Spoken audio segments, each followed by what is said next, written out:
मधुर गीत सुनाई दिया। ये थीं साइरेंस, जिनके सुर सुनकर कोई भी दीवाना हो जाता और उनकी ओर खिंचा चला जाता। ओडिसियस ने अपने साथियों से कहा कि वे अपने कानों में मोम भर लें ताकि साइरेंस का संगीत न सुन सके, और खुद को जहाज के मस्तूल से बंधवा लिया। जब साइरेंस ने अपना जादू बिखेरा तो ओडिसियस दीवाना हो गया। ऐसा लग रहा था जैसे वे केवल उसी को बुला रही हों। वह जोर जोर से चिल्लाने लगा, मुझे खोलो, लेकिन उसके साथियों के कान बंद थे, उन्हें कुछ भी सुनाई नहीं दिया। इस तरह उन सभी की जान बच गई। साइरेंस से तो वे बच निकले, लेकिन अब सामने था असली इम्तिहान। दो खतरनाक राक्षसी मुसीबतें, स्किला और कैरेब्डिस। एक तरफ थी स्किला, 6 सिरों वाली राक्षसी जो हर गुजरते जहाज से 6 इंसानों को उठाकर खा जाती थी। दूसरी तरफ थी कैरेब्डिस, समंदर का भयानक भंवर जो पूरा जहाज निगल सकती थी। कैरेब्डिस की ओर जाना मतलब सबकी मौत तय थी, इसलिए ओडिसियस ने सोचा कि स्किला के पास से निकलना ही बेहतर होगा। जैसे ही उनका जहाज वहां से गुजरा, अचानक स्किला की भयानक चीख सुनाई दी और पलक झपकते ही उसने अपने लंबे सिरों से 6 साथियों को उठाकर खा लिया।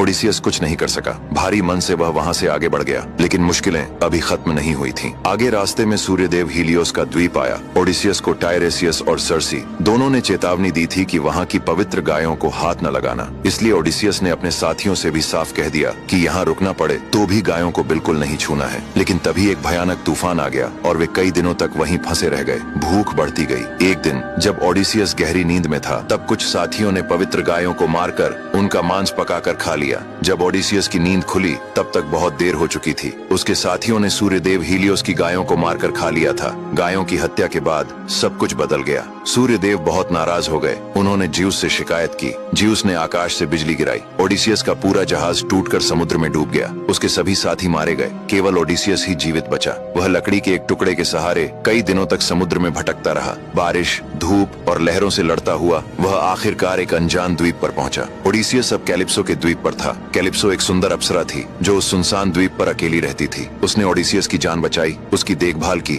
और उसे वहां कैद कर लिया। दिन बीतते गए, फिर महीने और फिर साल। ओडिसियस को वहां रहते 7 साल हो गए। कैलिप्सो उससे प्रेम करने लगी थी। उसने ओडिसियस से विवाह करने और उसे अमर बना देने का भी वादा किया। लेकिन ओडिसियस का मन सिर्फ इथाका में था। उसे अपने बेटे और पत्नी की याद सताती रहती थी। हर दिन वह समुद्र किनारे बैठता और आकाश की ओर देखता। आखिरकार देवताओं ने भी उसकी पीड़ा देखी। ज्यूस ने हर्मीस को भेजा जो कैलिप्सो से मिलने आया और आदेश दिया कि ओडिसियस को अब आजाद कर दिया जाए। कैलिप्सो का दिल टूट गया, लेकिन उसने ओडिसियस को जाने दिया। उसने स्वयं उसके लिए एक नाव बनवाई, खाना पानी दिया और विदा किया। ओडिसियस फिर से समुद्र की लहरों में था। अब उसकी मंजिल नजदीक थी, लेकिन पोसाइडन का क्रोध अभी भी शांत नहीं हुआ था। उसने एक बार फिर समुद्र में भयंकर तूफान खड़ा कर दिया। लहरें आकाश को छूने लगीं और ओडिसियस की नाव टूट गई। तभी एक जलपरी जैसी देवी इन्होंने उसे एक जादुई पट्टी दी जिससे वह डूब नहीं सकता था। ओडिसियस कई दिनों तक समुद्र में बहता रहा, तेज धूप, भूख और थकावट से टूटा हुआ। लेकिन आखिरकार वह फैशिया नाम की एक जगह पर पहुंच गया। वहां की राजकुमारी नौसिका ने उसे देखा और अपने महल ले गई।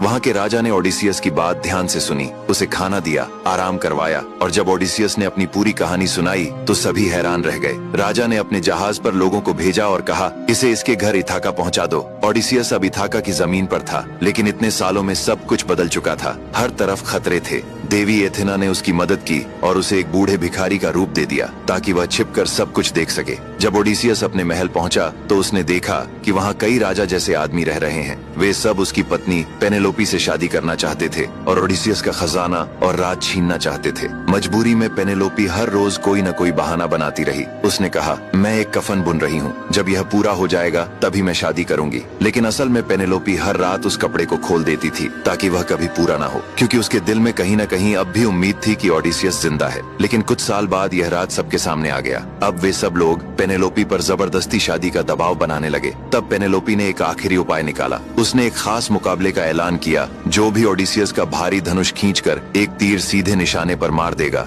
मैं उसी से शादी करूंगी। सभी लोगों ने बारी बारी से कोशिश की, लेकिन कोई भी उस धनुष को हिला तक नहीं पाया। फिर आखिर में वह भिखारी यानी ओडिसियस उठा। सब उसे देखकर हंसने लगे, लेकिन उसने बिना किसी डर के धनुष उठाया और एक ही बार में निशाना लगा दिया। सब दंग रह गए। तभी ओडिसियस ने अपने असली रूप में आकर अपने बेटे टेलीमैक्स और अपने वफादार दोस्तों के साथ मिलकर सभी दुश्मनों को मार गिराया। पेनेलोपी को उस पर यकीन नहीं हुआ, लेकिन जब ओडिसियस ने वे राज बताए जो सिर्फ वही दोनों जानते थे, तो पेनेलोपी की आंखों में आंसू आ गए। उसका ओडिसियस 20 साल बाद वापस आ चुका था। इतने सालों की मेहनत, पीड़ा और समुद्रों की लड़ाइयों के बाद ओडिसियस आखिरकार अपने घर लौट आया और इस तरह इस महान कथा का एक सुखद अंत हुआ।